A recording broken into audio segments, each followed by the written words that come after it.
Please remember to like, comment, subscribe, and share. In the description of this video, you can find my compiled link. Through there, you can find ways to support the channel, my other social media, and more. I hope you enjoyed this video, and thank you for watching. How's it going, everybody? CJ here, back with another video. We're doing a first thoughts today. This first thoughts is on Jon Irenicus, Shattered One. Really cool, interesting card here. Kind of has themes similar to Beamtown Bullies. I like it, and I'm excited about it. This one's really interesting. You get to give your opponents creatures, goad those creatures for the rest of the game, make them bigger, and whenever they attack, you draw a card. Seems good. So the categories I'll be talking about today are creatures to give your opponents that will be bad for them to have. Like creatures your opponents don't want to have, but they're forced to have it.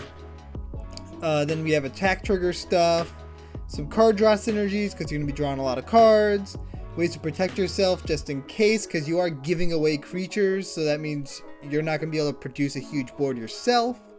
So ways to just kind of work around that. Some value stuff that you can do, some sacrifice synergies. So, bad cards that your opponents won't want, but you're going to give it to them anyways, and they're going to have to attack with them. You have Blood Vial Purveyor. That's the first one I want to talk about. This card seems perfect for this deck. It does everything that you want to do with this deck by giving everybody other than that player an upside of being able to make blood tokens, including you. And that player gets to capitalize on the blood tokens by Blood Vial Purveyor getting bigger for each blood token your opponents have. And since it can't attack you, it's just going to get bigger and bigger and bigger and have to hit your other two opponents. Seems really good. I like that a lot. Plus you're going to get a lot of blood tokens out of it. Then you have Ebon Blade Reaper. This card is insane in the deck. Whoever attacks with it's going to lose half their health. And if they can get a clean hit in, that player loses half their health too. Love that.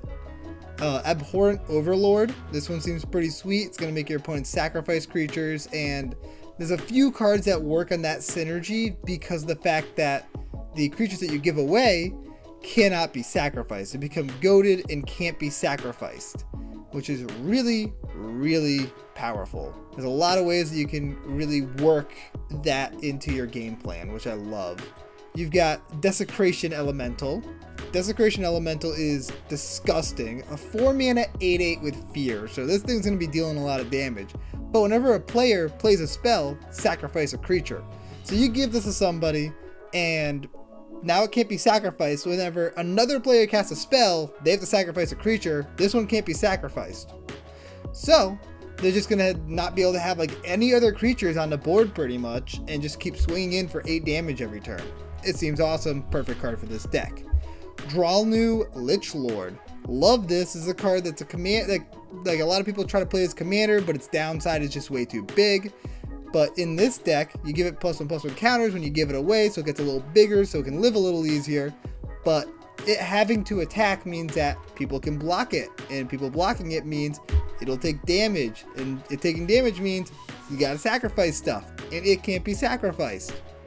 That seems great. I really, in this deck tech, I leaned into the fact a lot that the creatures you give away cannot be sacrificed, because there's a lot of creatures with downside, or a lot of cards that the downside is they have to sacrifice stuff. And if these creatures can't be sacrificed, then you just don't have to worry about it when you give them away. After that, we have Drinker of Sorrow. Same thing, sacrifices things. It can't block. It's a 5/3 for 3. Love that. You have Greater Harvester. Greater Harvester makes whoever you give it to sacrifice a permanent every turn. Plus, whenever Greater Harvester deals damage to another player, that player sacrifices 2 permanents. So you're just making people sacrifice stuff like crazy there. Then you have Hellcarver Demon, just destroys somebody's entire game plan. Then you have Yukaro the Prisoner. When it dies, they sacrifice all non-ogre creatures they control. So any creature you give them stays alive, but any of their other creatures just dies. Love that. Flesh Reaver. Whenever it deals damage to a creature or opponent, it deals equal amount of damage to you. So it's a 2-mana 4/4. Give it away to someone, it's a 6/6. Whenever somebody blocks it, it deals 6 to the person that owns it. If it gets in a clean attack, it's dealing 6 to 2 players. Love that. This card seems sweet. Very good for this deck. And it's a low end of the curve.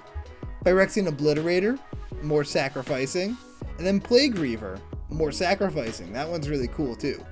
I like that one a lot.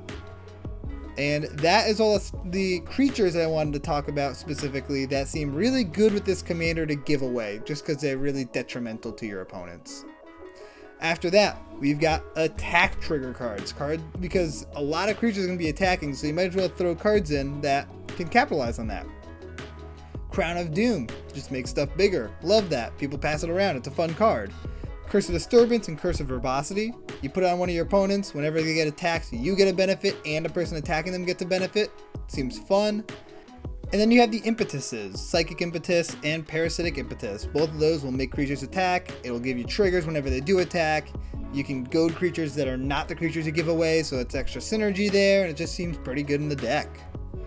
After that, we've got the card draw synergies, because you're going to be drawing a ton of cards. Chasm Skulker, loves it when you draw cards. Min, Wily Illusionist. If an opponent has 2 creatures that you gave them and they attack with both those creatures, you draw 2 cards, boom, you get those triggers. Min seems really good in this deck, and I tried to build Min as a commander, and it's just a little difficult to get the 2 card draws a turn to really work well. But in this deck, it seems really good. Nadir Kraken, that's a fun one. Just make a bunch of tokens. You have Psychosis Crawler, which can just end up killing your opponents. Toothy, another good way to just build up a big creature, and then when it dies, you get a huge benefit. Alhammer's Archive gives you some nice additional card draw. Tomorrow, Azami's Familiar, just more selective. And Archmage Ascension, why not just tutor when you draw cards? Love that. Next, we have additional ways to protect yourself because you're going to have a pretty empty board. So cards that you can use to kind of prevent your opponents from really being able to attack you are Collective Restraint, Crawl Space, Cunning Rhetoric, Propaganda, and then you have the Vows, Vow of Flight, Vow of Malice, and Vow of Torment. And those seem very good, especially late game. If it ends up being 1v1, then you can kind of stop your opponents from being able to attack you in general with the goaded creatures that you gave them if you have no way to remove them, because Goad says they attack each combat if able and a player other than you if able. So if you're the only one left, they still have to attack every combat and they will attack you. So this prevents that. Next is just an alternative game plan, because similar to Beamtown Bullies, this is going to be a deck that people don't like to play against. You're not going to want to be given a Ebon Blade Reaper and have to attack with it every turn. People are going to hate that. So ways that you can make this deck that's a little more fun to play, fun to play against, I should say, is just throw in a bunch of value creatures. So creatures that can do something for you when they enter the battlefield, and you can give them away and not feel bad about it, and they have good evasion so that way they can attack more and more and just give you extra card draw. Those cards include Artis, Gonti, Baleful Strix, Diluvian Primordial, Gilded Drake. Gilded Drake seems hilarious in the deck. I love the idea of Gilded Drake. Moldrifter, Noxious Gearhulk, Puppeteer Click, especially because then that dies, it comes back into play under your control, which is really nice. Ravenous Chupacabra, and Sower of Discord. And the last category I want to talk about before we get to the one-off cards is some sacrifice synergies.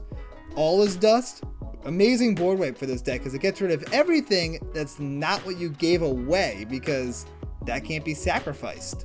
So you can just kind of eliminate the board minus the stuff that's goaded and can't attack you anyways, which is really good.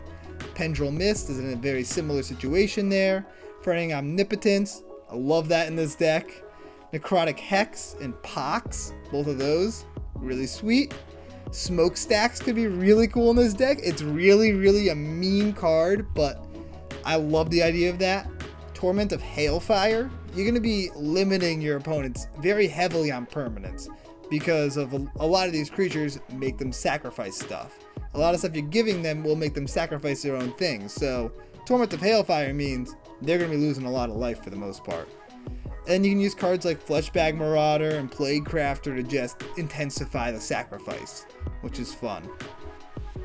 The first one-off card I want to talk about is Verity Circle.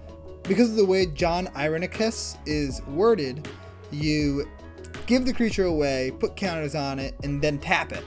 So it's getting tapped when it's under an opponent's control, and it's not being tapped as an attacker, so you draw a card. Seems good. Bloodthirsty Blade helps you lean heavier into the goading. I like that card, it's fun. Homeward Path, end of game situation. If you ever need to just tap Homeward Path to gain control of everything and then kill somebody, you can. Assault Suit, just a good way to kind of lean heavier into the passing creatures around thing. Monarch seems like a good mechanic to throw into your deck, like cards with Monarch on it, because you're going to be hard to attack and just get extra card draw out of it there. Plus it kind of incentivizes some more attacks from your opponents, which is fun. Deep Glow Skate, you can double the counters on any number of permanents. Doesn't need to be ones you control, so you can make the creatures that you gave away even bigger, so that way they do more damage to your opponents, which is very nice. Then you have Key to the City, make some stuff unblockable when you need to, seems fun. And Magnetic Web. Magnetic Web is a really interesting card. If a creature with a magnet counter on it attacks, all creatures with magnet counters on them attack if able. Whenever a creature with a magnet counter on it attacks, all creatures with magnet counters on them block that creature this turn if able. So what you want to do is throw a magnet counter on one of your opponent's creatures that is goaded, and then you can start kind of goading other creatures. Not really goading, but forcing them to attack.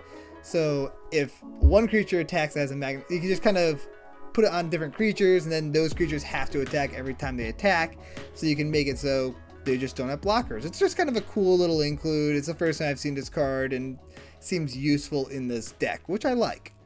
And that is everything I have for Jon Irenicus Shattered One. I hope you guys enjoyed this video, and I'll see you next time. Peace out, everybody.